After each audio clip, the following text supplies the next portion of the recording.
Good morning. It's time to get in touch. Brought to you by Geisinger, Muncy, and Jersey Shore. State-of-the-art healthcare close to home. Every week, this public affairs show shines a spotlight on people and programs in our communities that improve the quality of life in Lycoming County and beyond. I'm Freddi Hammer, host of In Touch and news director at Backyard Broadcasting. Good morning. We're joined by Mike Richardson, respiratory therapist team lead at Geisinger Medical Center this morning. We're going to talk about pulmonary rehabilitation and how it's helping patients across our region. Thanks for joining us today. Nice to be with you. Well, yeah, thank you. Thank you for having me on your show. When I say pulmonary, it's like one of those words where you sort of learned the prefix of it. But tell me a little bit about your involvement in the pulmonary department and rehabilitation and what made you be a part of it. Yeah, well, I've been a therapist now for 22 years, and I've been in different aspects of critical care from adults to babies through my career. And I've been leading this program, pulmonary rehabilitation program at a Jersey Shore hospital now for 2 years. What the program is, it's designed for people to have any experience with lung disease or in sync with the inability to be mobile, to get around and perform their daily activities at home. Okay.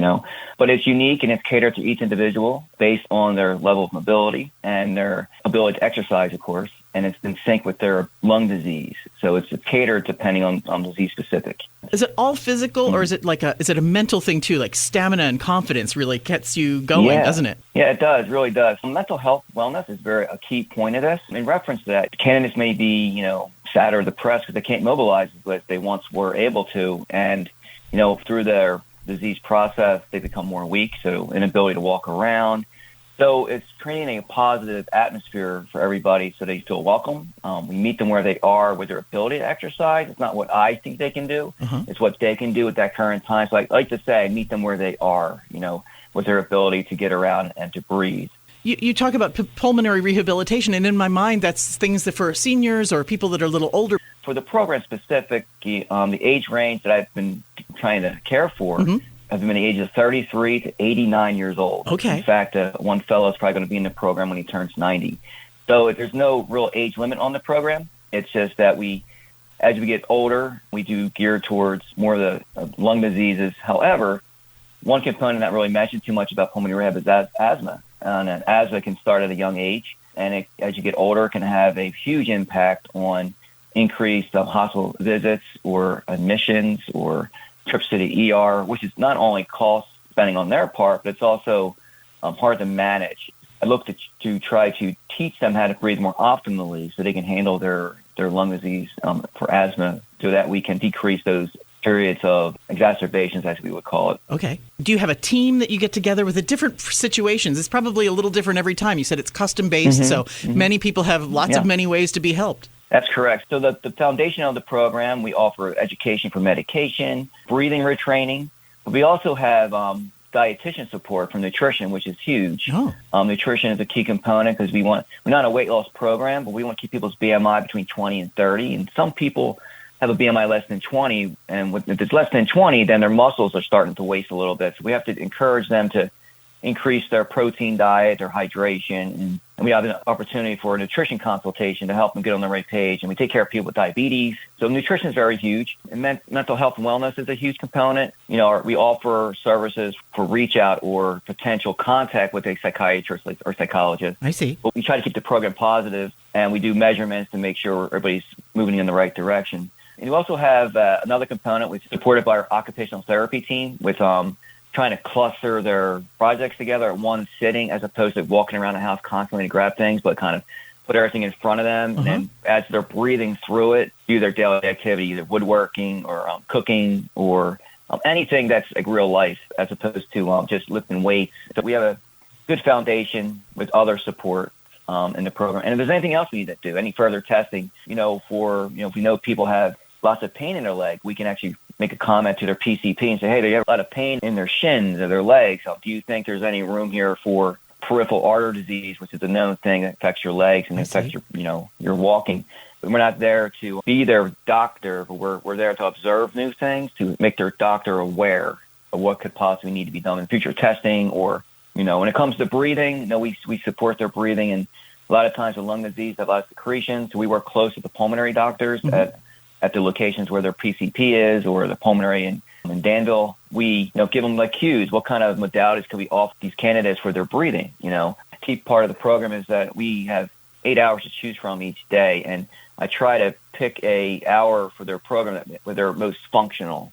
So we're intentional to get them when they're best part of the day to possibly exercise. The most energy. Yes, exactly. Some candidates will blow your mind. Like they're good at 8 o'clock in the morning, and other ones are good at like 2 p.m., Yeah. So we really try to cater to where they're functioning high at. Do you always work with people who are at that level of they have no other choice? Or are there people that can come in and be helped with pulmonary rehabilitation that may not be in an emergency situation? Absolutely, yeah. So early intervention wins, right? So if we can encourage those individuals that have a hard time getting around now, not when they're 70, but when they're 50, we can help them get on the right track. A key component of pulmonary rehab, we're not a cure for their lung disease, but we have an opportunity to help them adapt to their new way of living with breathing, and we can help them do better and help them breathe more effectively with the lung capacity they have left.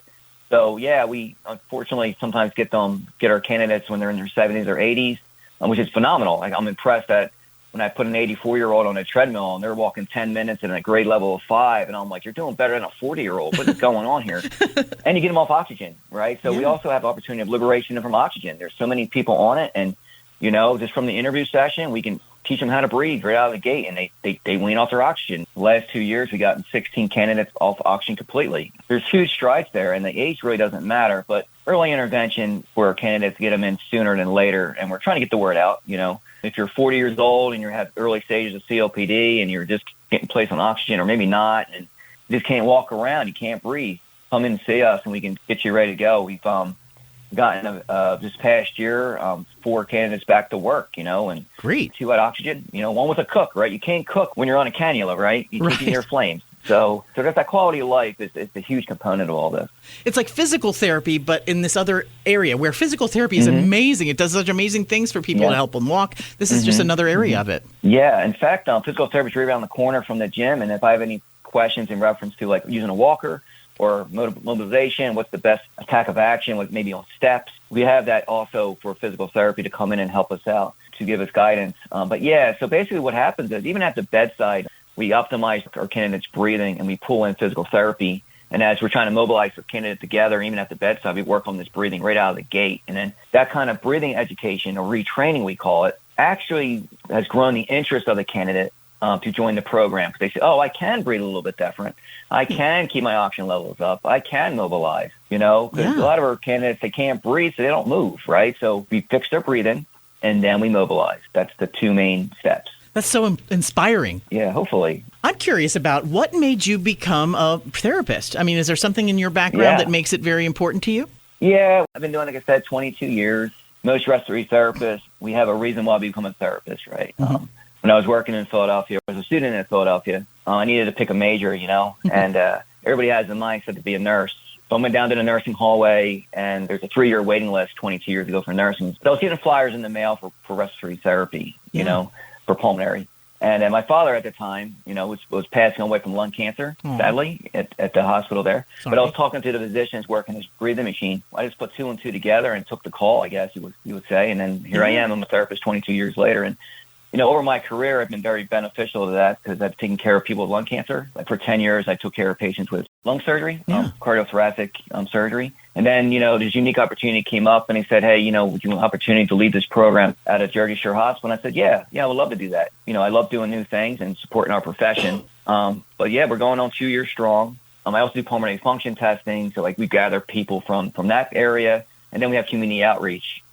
And our outreach is pretty much 50-mile radius around Jersey Shore, which is crazy. That's a lot. But it really isn't a program close to us. So we reach out as far as Buffont. We've got candidates that come from Wellsboro. And then we have opportunity. I live in Sunbury right now, but we can actually reach down this far. And then, of course, Block Haven, Williamsport, the Muncy area, Montoursville. They're all where candidates are coming from. And, in this year alone, I've interviewed 90 people, and we have a 60% interest rate in the program, which is actually good in the eyes of the American Association of Pulmonary Rehabilitation. And then some candidates don't agree the first time. They don't want to come on board, but something happens, get readmitted.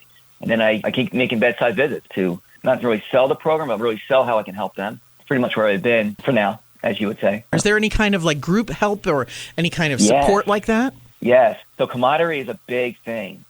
Each session we have up to 3 candidates at a time, and you can actually watch them encourage each other. Neat. And bring in. We play music, we keep it lighthearted. So what kind of station you want to listen to? Classic rock wins. We try to keep it positive, and then, man, you're really doing a good job today. They talk to each other. Camaraderie also can help with smoking cessation. We've seen, candidates talk about smoking and trying to get people weaned off smoking. We do smoking cessation education also to try to give them a game plan to help support them when they're ready to quit, because it has to be their choice to say they want to quit. Sure. But hearing the candidates talk to each other about something like that is great.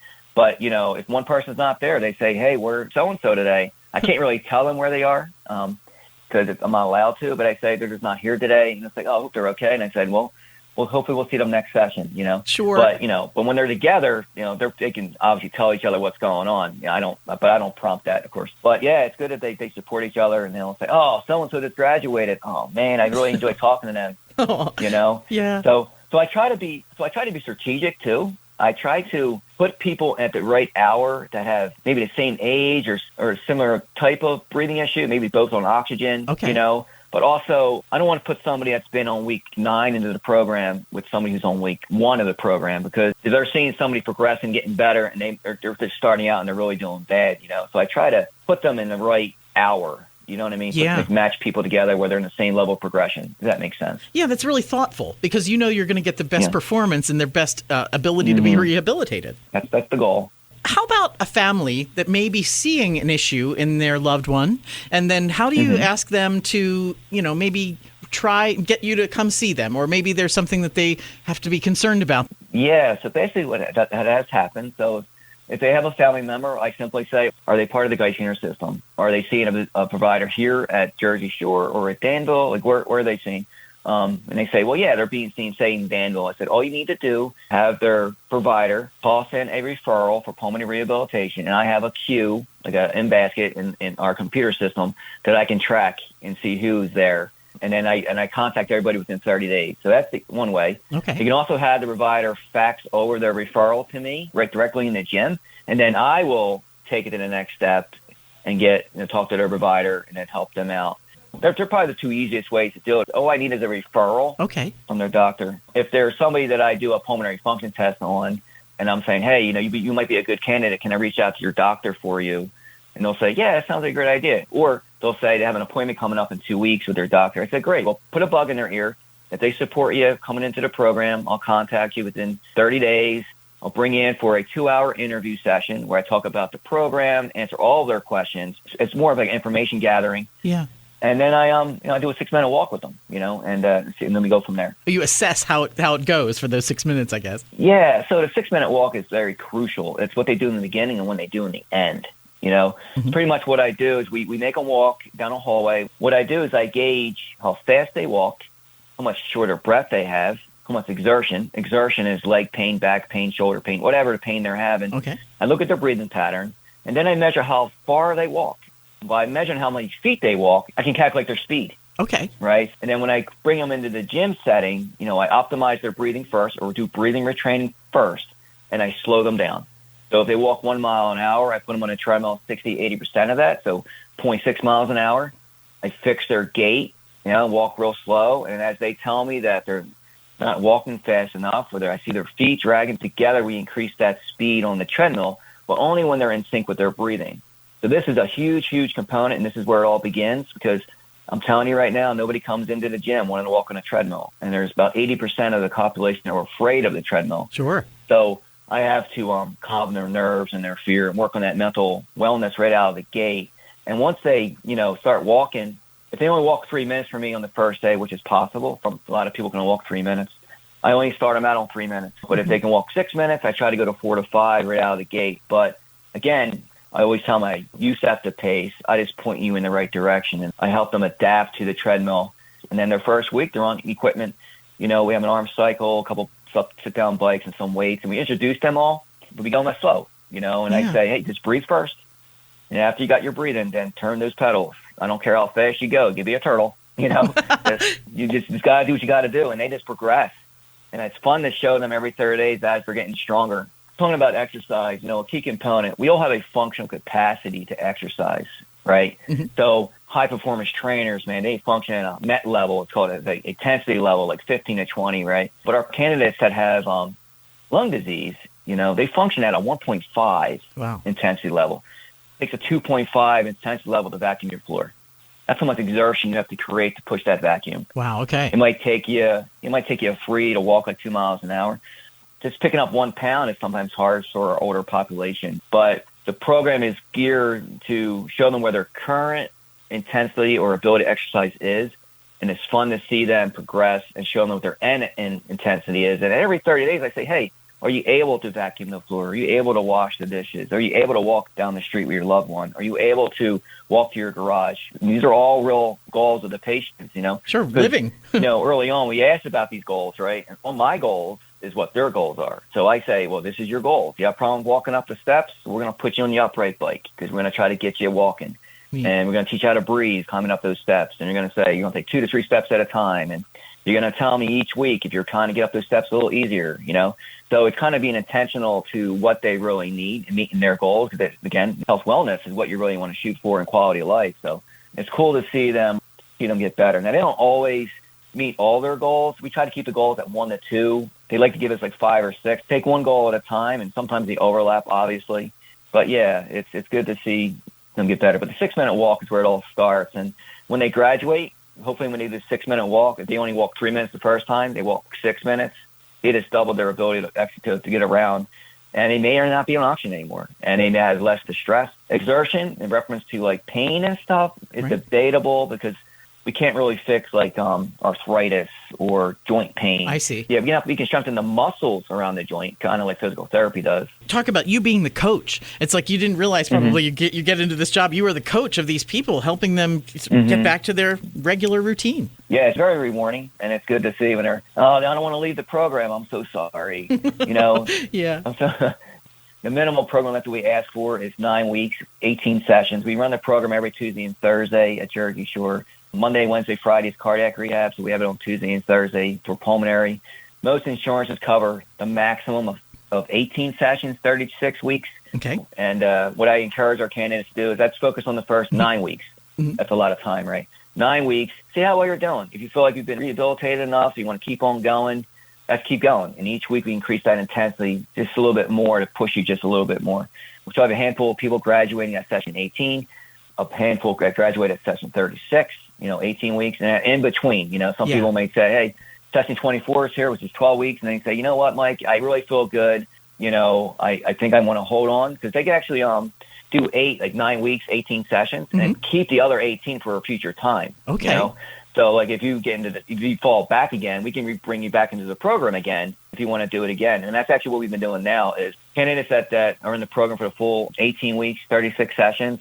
There's a gray area there. You can only have like 2 per insurance company. You're going to have 2 rounds of pulmonary rehab at 36 sessions. So some candidates might come back, and so the second time they come back, I only do 18 because I want to make sure they have another 18 to hold on to. But again, but that's at the discretion of the insurance companies, not me. Well, it's really interesting the things that you're doing and helping people get back to their independence and great health. Yep. And so I just want to know if there's anything finally that you want to remind people to do or maybe that you would like them to keep in mind about pulmonary rehabilitation as we go forward. Simply get up and move. If you have any loved one or if yourself, you feel disgusted or you just feel like you're going to give up and you can't get around, don't give up. Call your primary, send in the facts. We're glad to work with you. We have a team of 3 of us to help mobilize patients, and it will help get you up out of that chair. Age doesn't matter. Like I said, the youngest was 33 and the oldest is 89. So there's no age limit on that. We'll just meet you where you are, and we'll help improve your quality of life. Well, we hope the folks that may be struggling with some chronic lung functions or something that they'd like to really make sure to get better, I hope that they get a chance to connect with you at Geisinger, Muncy, and Jersey Shore. It's Mike Richardson. He's a respiratory therapist, team lead at Geisinger Medical Center. Thank you so much for coming on In Touch today, Mike. It's been really informative. Thanks, Freddi. Thank you for the opportunity. In Touch is locally produced in our studios at 1685 4 Mile Drive in Williamsport. To get in touch with us for questions, comments, or topic ideas, call weekdays 570-323-8200 or email me at fhammer@backyardbroadcasting.com. For archived files of our In Touch shows, find our Backyard Podcasting link on any Backyard Broadcasting website or subscribe to our YouTube channel, Backyard Broadcasting. The programming discussed here on In Touch does not necessarily reflect the feelings or opinions of the management or staff. Thanks for listening to In Touch. Brought to you by Geisinger, Muncy, and Jersey Shore. State-of-the-art healthcare close to home.